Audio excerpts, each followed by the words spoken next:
Justice Yashwant Verma case के बाद, इसके विवाद के बाद सुप्रीम कोर्ट का कॉलेजियम सिस्टम काफ़ी विवादों में रहा और इस विवाद के बाद नेशनल जुडिशियल अपॉइंटमेंट कमेटी का जिन्न वापस प्रिंट मीडिया और इलेक्ट्रॉनिक मीडिया के माध्यम से हम सभी के सामने है, जो कि आपके एग्जाम के लिए काफ़ी इंपॉर्टेंट हो सकता है। तो आज इस सेशन में हम समझेंगे कि एनजेएसी और कॉलेजियम सिस्टम के बीच में क्या रिलेशन था और क्या कॉन्फ्लिक्ट था, और इसको समझने के लिए हम फोर्थ जज केस को आज हम पढ़ेंगे।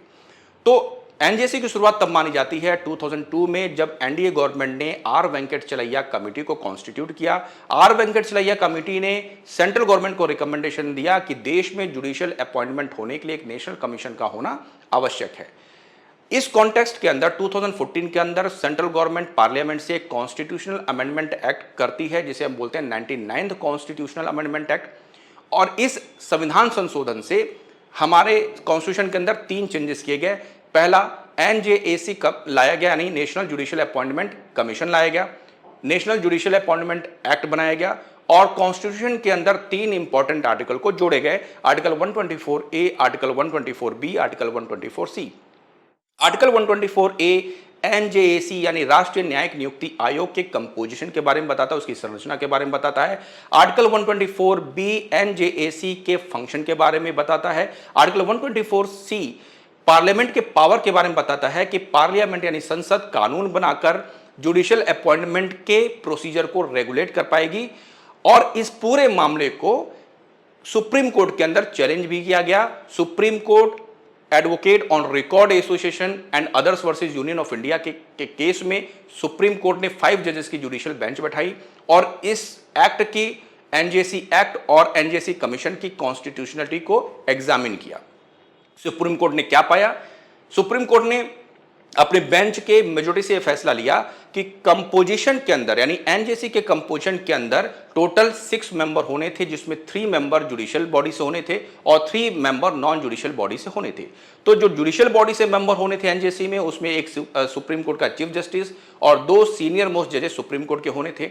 बाकी जो नॉन जुडिशियल मेंबर होने थे, उसमें एक यूनियन मिनिस्टर होना था लॉ एंड जस्टिस मिनिस्ट्री का, और 2 जो होने थे मेंबर वो एमिनेंट पर्सनालिटी होने थे, जो नॉमिनेट किए जाएंगे एक ऐसे कमेटी से, जो कमेटी प्रधानमंत्री यानी prime minister, leader of opposition और चीफ जस्टिस ऑफ इंडिया से मिलकर बनेगी। तो सुप्रीम कोर्ट की बेंच ने यह पाया कि अगर जुडिशियल अपॉइंटमेंट करना हो तो इस जो जुडिशियल अपॉइंटमेंट एनजेसी के थ्रू करना हो तो एनजेसी में जो 3 नॉन जुडिशियल मेंबर हैं वो जुडिशियल मेंबर के ओपिनियन को वीटो कर सकते हैं। इस तरीके से कहीं ना कहीं आपकी जो एग्जीक्यूटिव है वो कहीं ना कहीं क्या हो जाएगी, सुप्रीम हो जाएगी, यानी सुप्रीमेसी हो जाएगी किसके ऊपर, जुडिशियल मेंबर के ऊपर। और यहां पर जो इंडिपेंडेंट जुडिशरी है उसका जो कॉन्सेप्ट है वो वायलेट हो जाएगा। तो इस बिहाफ पर सुप्रीम कोर्ट के 5 जजेस के जो कॉन्स्टिट्यूशनल बेंच ने जो मेजॉरिटी से फैसला लिया और ये कहा कि जो गवर्नमेंट है वो क्या कर रही है, वो वापस से फर्स्ट जजेस केस को ही क्या कर रही है, इंप्लीमेंट करने की कोशिश कर रही है। और कहीं ना कहीं ये बेसिक स्ट्रक्चर का वायलेशन है, क्योंकि कार्यपालिका न्यायपालिका के मामलों के अंदर हस्तक्षेप करना चाहती है। स्पेशली जुडिशियल अपॉइंटमेंट जुडिशरी का एक इंटीग्रल पार्ट है और यहां पर किसी प्रकार से बेसिक स्ट्रक्चर का वायलेशन नहीं होना चाहिए। तो करंट में क्या है, करंट में यह है कि कॉन्स्टिट्यूशनल बेंच ने मेजॉरिटी से फैसला दिया कि 99th कॉन्स्टिट्यूशनल अमेंडमेंट एक्ट और NJAC act null and void declare किए जाते हैं, यानी अनकॉन्स्टिट्यूशनल डिक्लेयर किए जाते हैं। क्यों? क्योंकि ये बेसिक स्ट्रक्चर का वायलेशन है।